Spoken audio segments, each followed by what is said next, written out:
Let's see. Oh yeah, baby. All right. I'm getting technical here. There you go. I'm moving into the modern age. Lord. Okay. Oh, but I got cut off there. We were talking about your methodology, things that you found so far.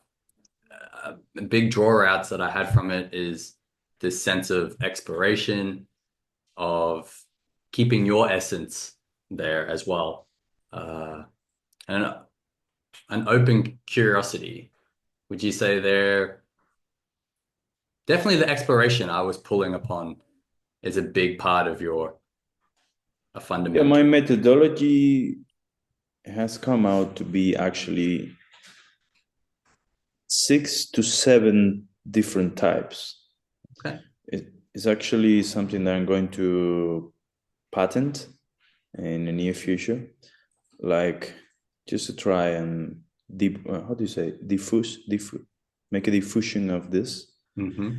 because I believe it's a natural way for us human. I mean, a way more balanced to transit the process of early years towards becoming more intellectual, but keeping the abilities intact and sharing that into a moralistic approach of how our conscious work. Um, Could I try dig a little bit and say what your thoughts would be around how you bring people into their emotional states, like how they embody that? So moving away from the physicality, how does someone map themselves in the environment and with themselves? okay, so I mean, each methodology make you develop something different, right? That's the idea. Whether you are observing, exploring, mimicking, answering to demand, you are in a game, and so on and so on. Each one of them will, in somehow, trigger a part of your conscious in that learning process. But the fact that we are not in a studio talking when we are giving the class, but we are in an environment where they are barefoot, where they are, you know, it's not a control environment. They're subject to other subject, Subject to? No. like they are part of the what is going on in the place as much Hmm. as any other animal that is passing by. Eh, so they have to be aware. That's the main thing. If you see, we have built up all sort of structures to control the unpredictability of the raw nature, right? So Hmm. when our minds are already in this setup of control and safety, health and safety in every single industry, and of course in the fitness industry as well, or the wellness. You always look for like the perfect control environment, and in this dynamics, you look exactly for the opposite. You want to challenge the mind to become aware just by the very place where it is standing, and the fact that things can happen, things can develop when you are on a tree quite quickly. So it brings about your instincts. It triggers your instinct to be aware. It's not somebody telling you, hey, wake up at 5 and do 15-minute meditation to become more aware or to have more space in your brain. No, you are actually directly stepping into that potential that you do have because you are under that demand that you no longer have, and but you don't even question the fact that you don't have it anymore because it's how you grow up. It becomes normalized situation. So bringing those demands back, it start to trigger that part of the humans that they're not usually in relationship with. The fact that so that is for the demand part, and the instinct part, right? But the fact that we are doing tasks and games together and things together, and there is some sort of physicality, there is this touch and connecting to other human in the physical level, as well as in the game in other levels. This is also something that we try to avoid.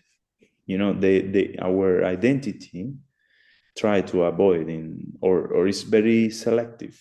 You know, you want to relate with a specific type of people in a specific type of context, and you control everything like that through because you don't want to. It's like kind of how our identity survive in the society, you know.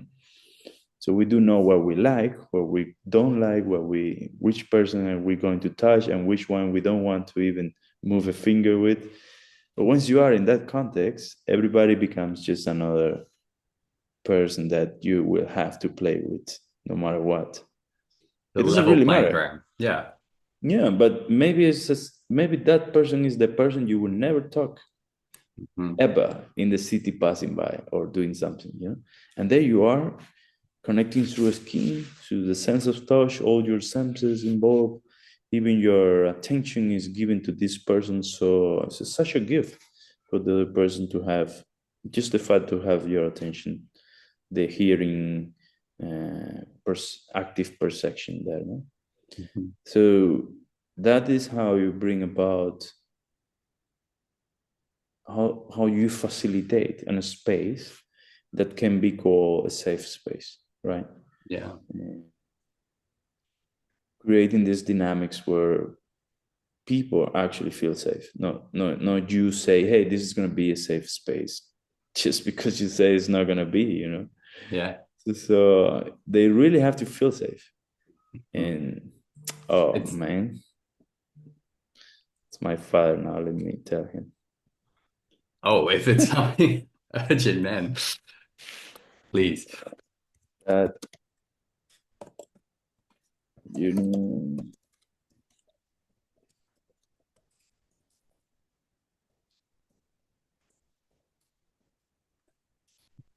Just say everyone wants a piece of me. Well, it's working time, bro. Yeah, exactly. Okay, I think we're good.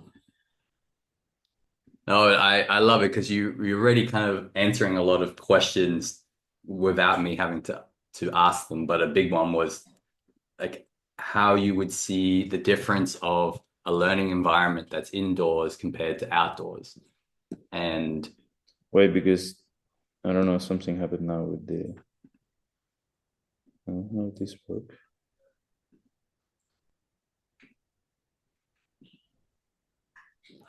How can I put this big? have I gone small? Everything's small now. Yeah. It's like you are like one Just centimeter in my screen. you Here we just go. you just became a giant.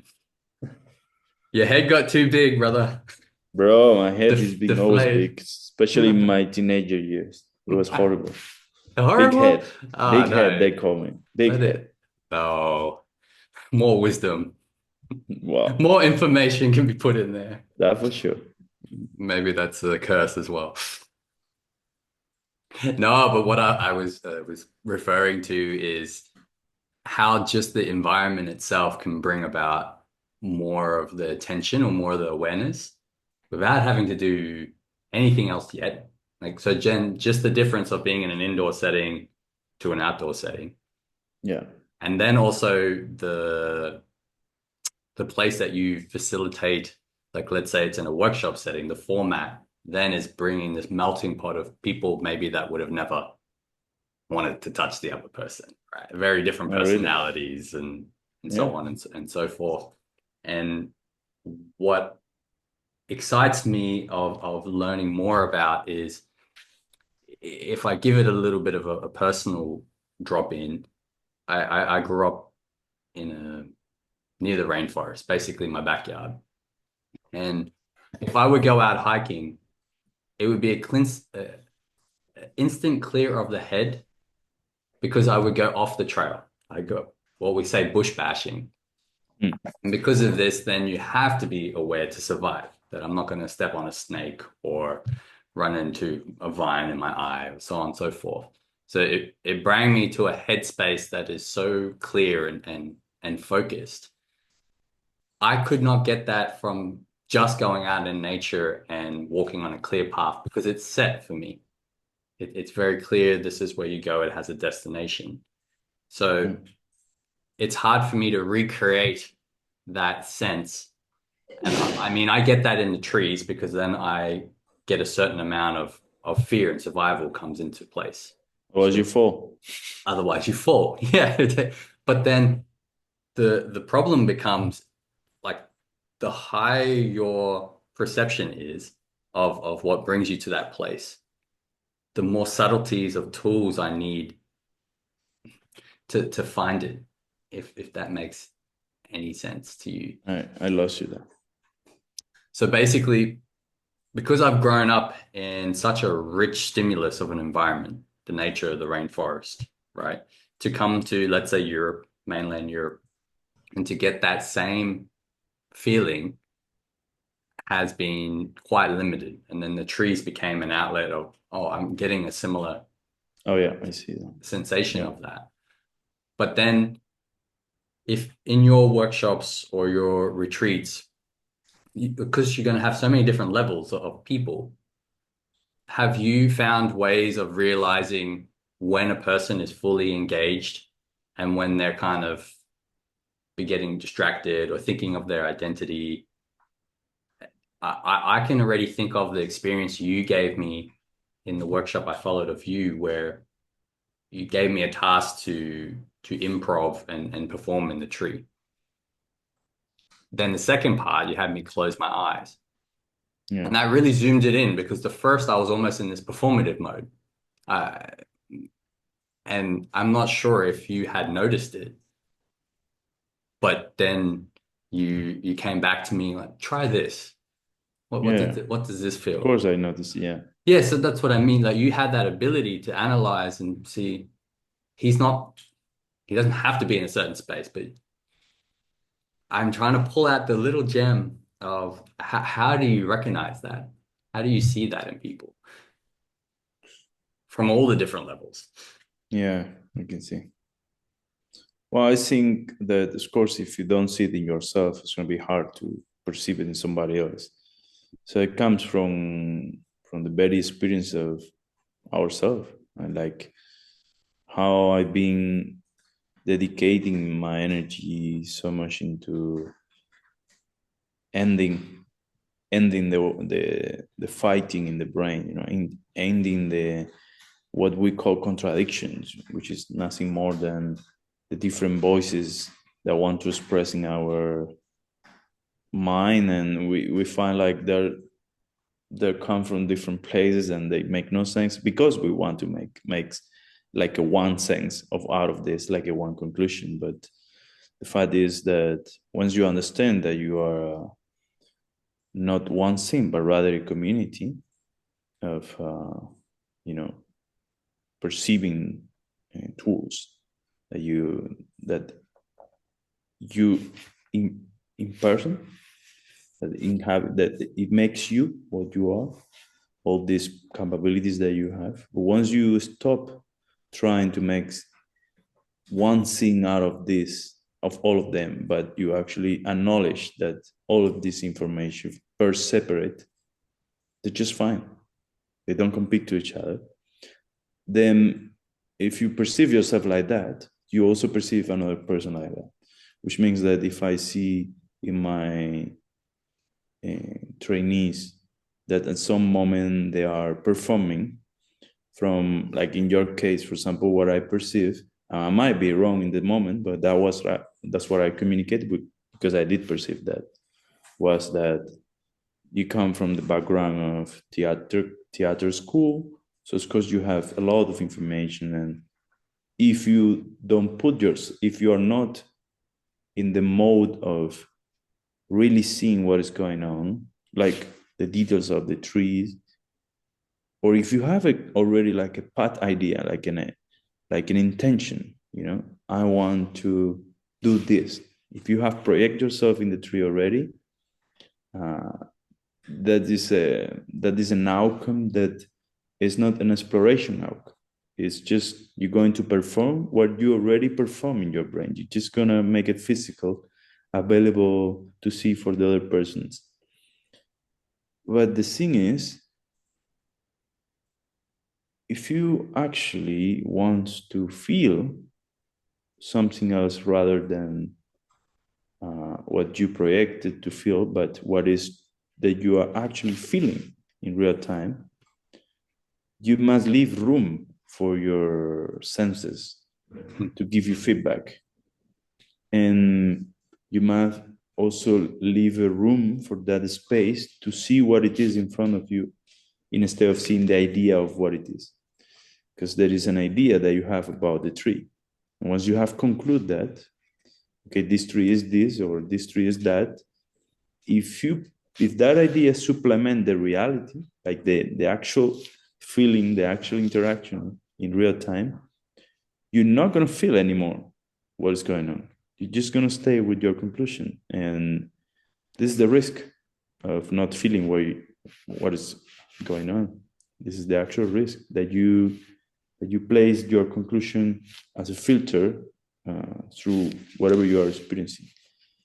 And that's what I feel like happened when you, as a theater background dancer, went to the tree and started to perform. I saw it and it's valid, it's nothing wrong about it.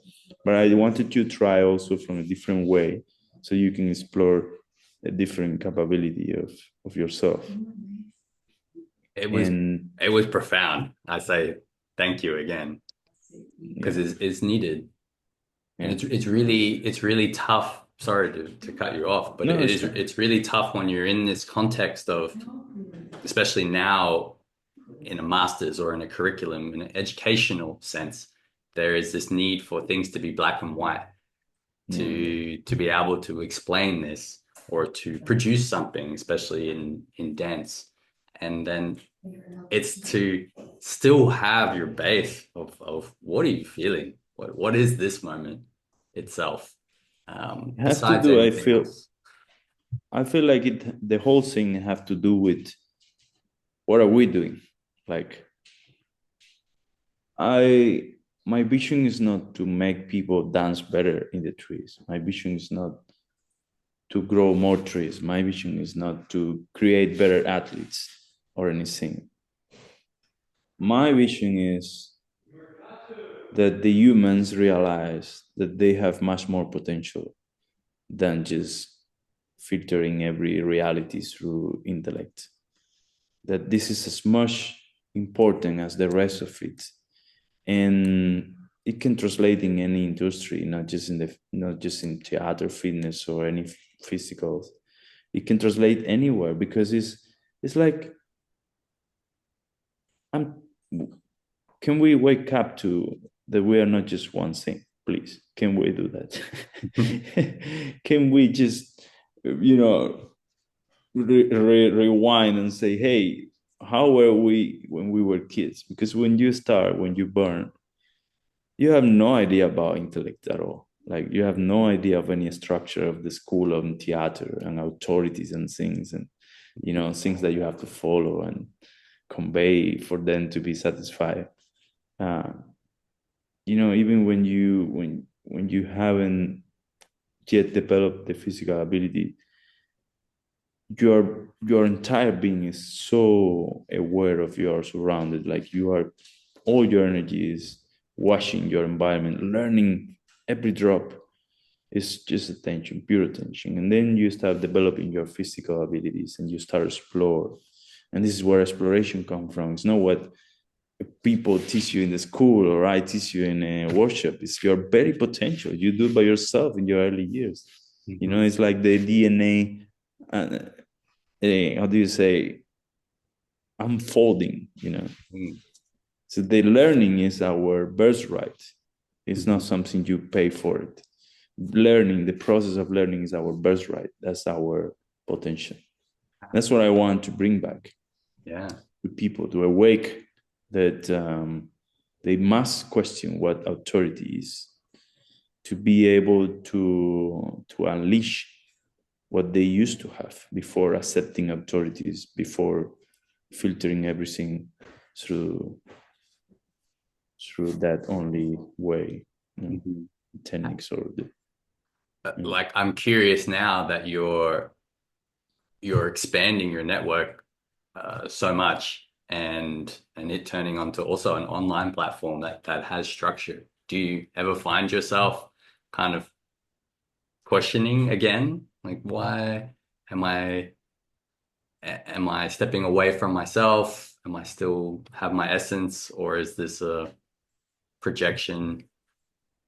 It doesn't even have to be now, just along your journey. Has there been times where you have to, it would be like me taking your role and be like, you're not quite, you're not all there. You're trying to show me something right now. Yeah. Well, the thing is, I always leave room for learning for sure. It's like the not even leaving room. It's like the process itself is that one. So for many months, I was questioning this, and I didn't move a finger before. So I was exploring what other brands do, how do they do it, what's the outcome, what do I feel about it, and none of them resonate with me.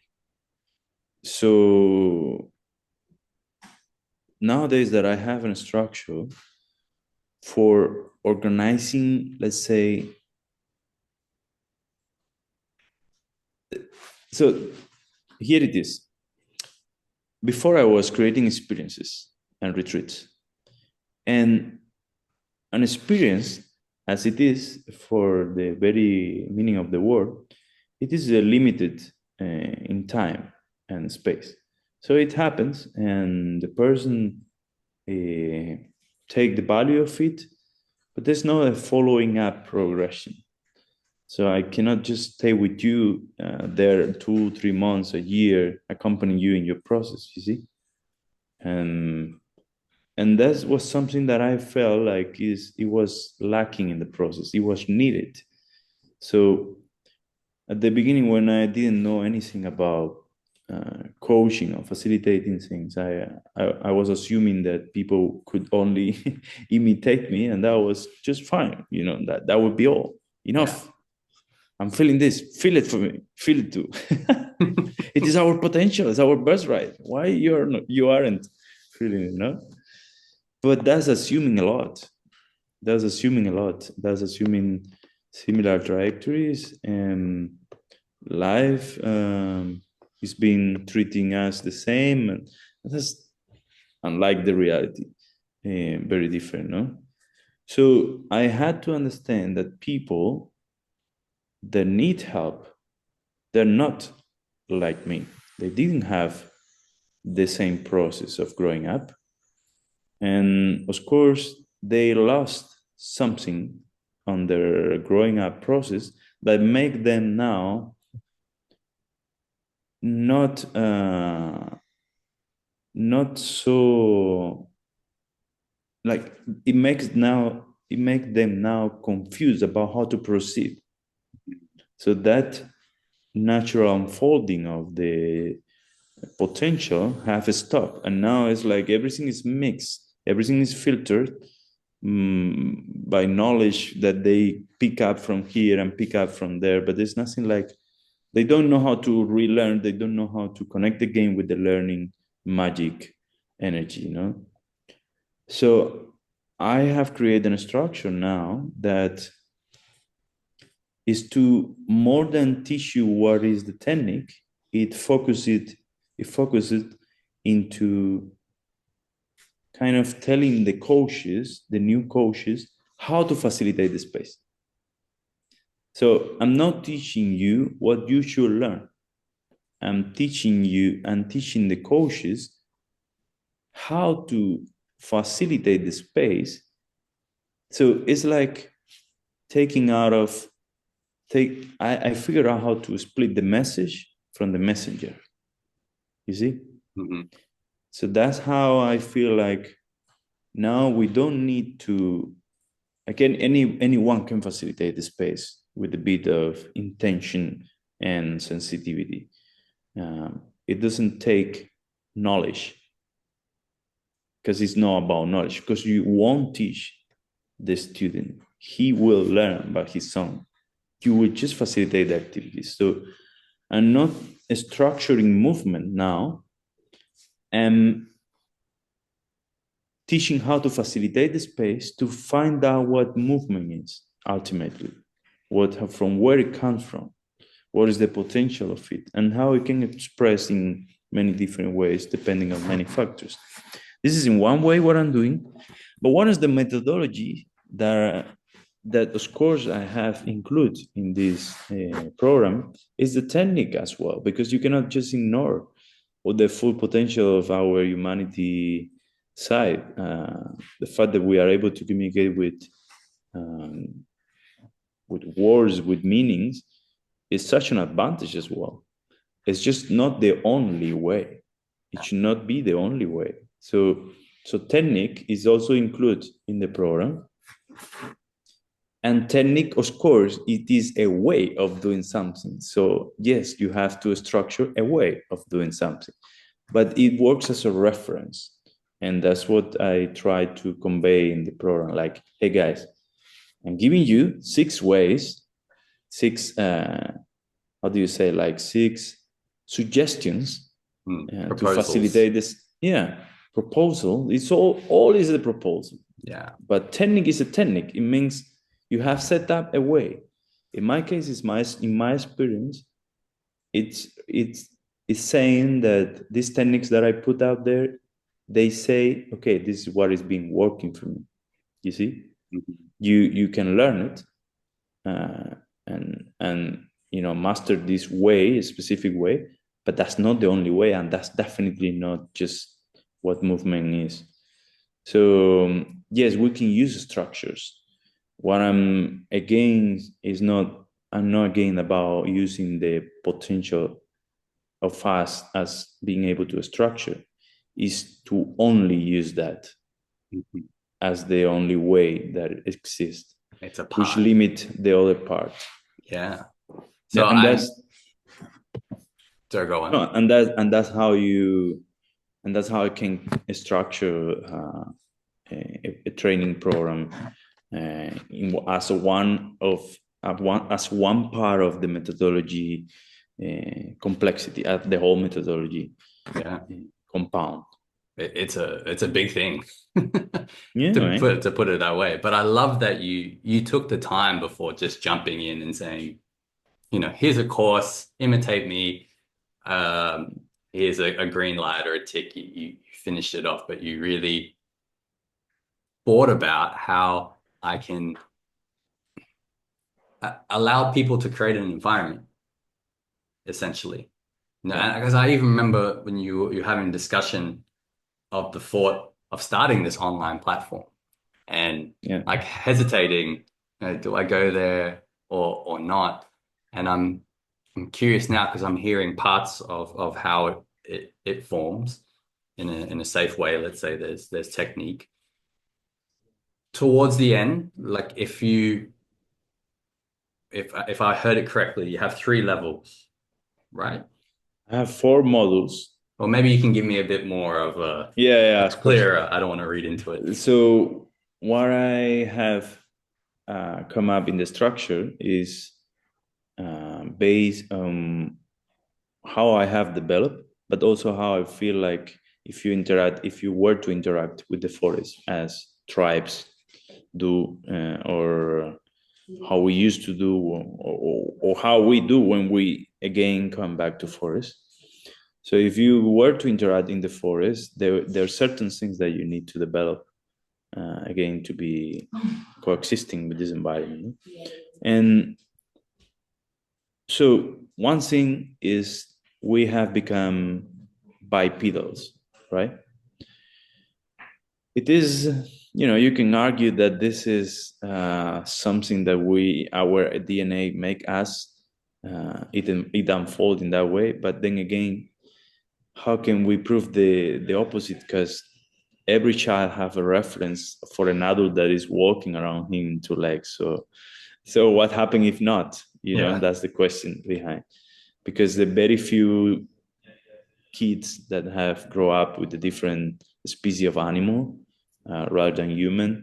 They haven't stand up, raised by wolf and they work on four, raised by I don't know, something else, and they work like Gollum character, but none of them stand on their two after being lost the track.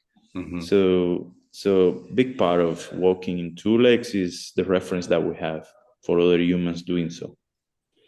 At least that's what I feel. So as a consequence of being in two legs, we acquire a great advantage in locomotion, in efficient locomotion, which means that if you put in a race all the animals, quadruped animals, and basically any animal in a race, not bears, of course, but any animal that works on Earth, if you put it in a race with humans, and the race is 100 kilometers, they will all be faster than humans, but none of them will reach 100 kilometers before the human. That's how efficient we are in two legs. And that's why the persistent hunting is something we used to do thousands of years ago. I mean, if you believe in the evolutionary theories that would come from the African continent, and we went this year to see them and to see and wonder how efficient they are hunting and doing this. And then you realize the potential of this, but also the lack of demand for the upper body. And that's where I has integrate. Bueno.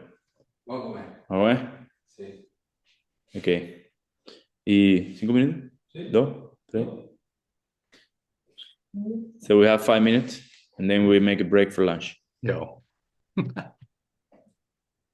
So this is what I figured out so far.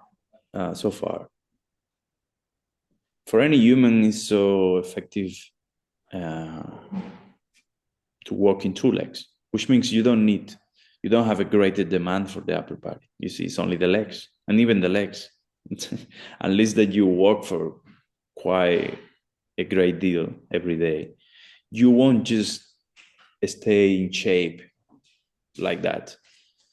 But if you take any of these domestic creatures that live with us, that walk in four, you can see that they are almost every day ready for running, jumping, and doing things. And if you peel them off, which I hope you don't do it, but if you see them without skin, you can see how great this muscle skeletic structure they have. And the general balance of their body is greater. The distribution into the functional skills that the animal have in the upper body and the lower body, if you want to divide it in that way, if we do that kind of so it's kind of like we're getting this imbalanced, yes, from our normal. Yeah, it's crazy because you gain efficient, but then you lose the demand.